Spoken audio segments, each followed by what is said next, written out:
Maoist party కీలక లేఖ విడుదల చేసింది. ఈ నెల 30న ఛత్తీస్గఢ్ దండకారణ్యంలో మావోయిస్టు పార్టీ బంద్కు పిలుపునిచ్చింది. ఈ నెల 18, 19 తేదీల్లో మారేడుమిల్లి, రంపచోడవరంలో జరిగిన ఎన్కౌంటర్కు నిరసనగా బంద్కు పిలుపునిచ్చారు.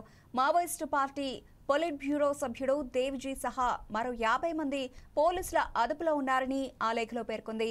వారిని కోర్టులో హాజరుపరచాలని డిమాండ్ చేసింది.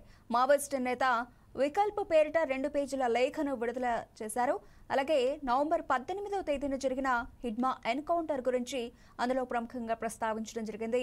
ఇక ఏపీలోని మారేడుమిల్లి అడవుల్లో జరిగిన బూటకపు ఎన్కౌంటర్లో హిడ్మా సహా 6 మరణించారని పేర్కొన్నారు. ఈ నెల 19న అదే ప్రాంతంలో సురేష్, శంకర్ సహా 7 బూటకపు ఎన్కౌంటర్లో చంపారని ఆరోపించారు. ఇక ఈ బూటకపు ఎన్కౌంటర్కు నిరసనగానే ఈ నెల 30వ తేదీన ఛత్తీస్గఢ్ దండకారణ్య బంద్ను విజయవంతం చేయాలని కోరారు.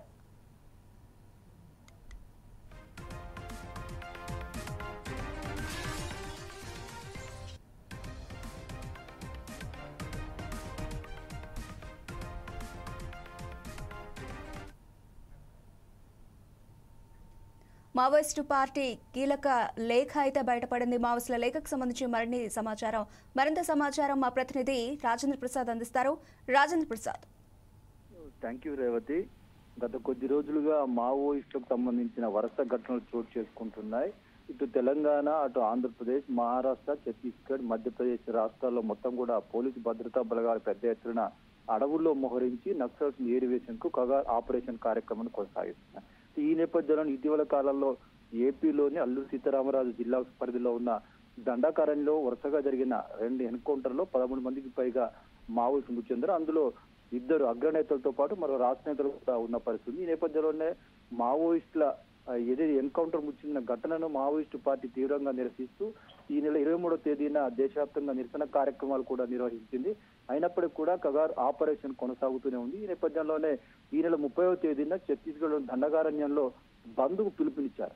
ఈ బంద్ను కూడా పూర్తి స్థాయిలో విజయవంతం చేయాలని మావోయిస్టు పార్టీ పిలుపునిచ్చింది. ఈ బంద్ సందర్భంగా కొన్ని అత్యవసర సేవలకు మాత్రం మినహాయింపు ఇవ్వడం జరిగింది. పాల సరఫరా కానీ, ఆసుపత్రులు కానీ, ఇతర కొన్ని అత్యవసర సర్వీసులకు కూడా మినహాయించారు. మొత్తం మీద మాత్రం దండకారణ్యం మాత్రం బంద్ సంపూర్ణంగా జరగాలని మావోయిస్టు పార్టీ వికాస్ పేరుతో ఒక లేఖ విడుదలైంది. ఇది దండకారణ్యంలో ప్రస్తుతం కలకలం నెలకొల్పుతుంది. ఇప్పటికే దండకారణ్యం ప్రాంతంలోని అడవుల్లో ప్రత్యేకంగా పోలీసు భద్రతా బలగాలు పెద్ద ఎత్తున మోహరించి ఈ కగార్ ఆపరేషన్ కొనసాగింప చేస్తున్నారు. నిరసన కార్యక్రమం నేపథ్యంలో తాజాగా లేటెస్ట్ గా ఇప్పుడు 30వ తేదీన బంద్కు పిలుపునివ్వడంతో మరింతగా పోలీసు భద్రతా బలగాలు అప్రమత్తం అయ్యారు.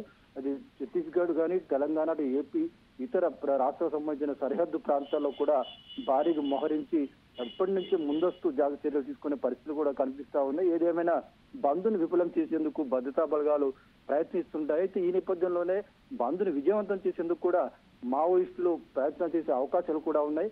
గతంలో కూడా బంద్ పిలుపునిచ్చిన నేపథ్యంలో పలు విధ్వంసకర సంఘటనలు సృష్టించి బంద్ను విజయవంతం చేసిన సందర్భాలు ఉన్నాయి. ఈ నెల 30న కూడా చాలా సీరియస్ గా బంద్ విజయవంతం చేయాలనే ఒక దృఢ సంకల్పంతో మావోయిస్టు పార్టీ ఉన్నట్టుగా కనిపిస్తా ఉంది. ఈ నేపథ్యంలోనే బంద్ సక్సెస్ కోసం ఎక్కడైనా విధ్వంసకర సంఘటనలు సృష్టించే అవకాశాలు కూడా ఎక్కువగా కనిపిస్తున్నాయి. రేవతి, అయితే మరోవైపు ఏదైతే కగార్ ఆపరేషన్ అడవి ప్రాంతాల్లో ప్రభుత్వాలు నిర్వహిస్తున్నాయో ఆ విషయంపై మాత్రం ఆ కేంద్ర కమిటీకి సంబంధించిన మధ్యప్రదేశ్, మహారాష్ట్ర, ఛత్తీస్గఢ్ స్పెషల్ జోనల్ కమిటీకి సంబంధించిన పేరుతో అనంత్ పేరుతో ఒక లేఖ కూడా లేటెస్ట్ గా విడుదలైంది. ఆయన ఒక ఆడియో కూడా విడుదల చేశారు.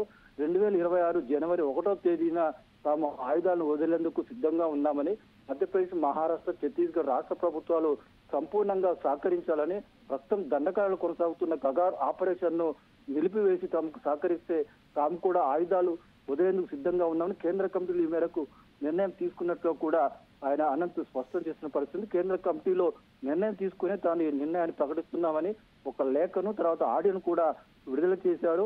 ఇప్పటికే జరిగిన 2-3 ఎన్కౌంటర్లో అగ్రనేతలతో పాటు రాష్ట్ర నాయకుల్ని, అనేక మంది మావోయిస్టులు కూడా కోల్పోయాము. ఇక ముందు కూడా మావోయిస్టులు కోల్పోయేందుకు సిద్ధంగా లేము. జనజీవన స్రవంతిలో కలిసి ప్రజలతో ఈ పోరాటాలు చేస్తామని కూడా ఆ లేఖ ప్లస్ ఆడియోలో కూడా ఆయన స్పష్టం చేసిన పరిస్థితి కనిపిస్తుంది. Revathi. Right, thank you Rajendra Prasad.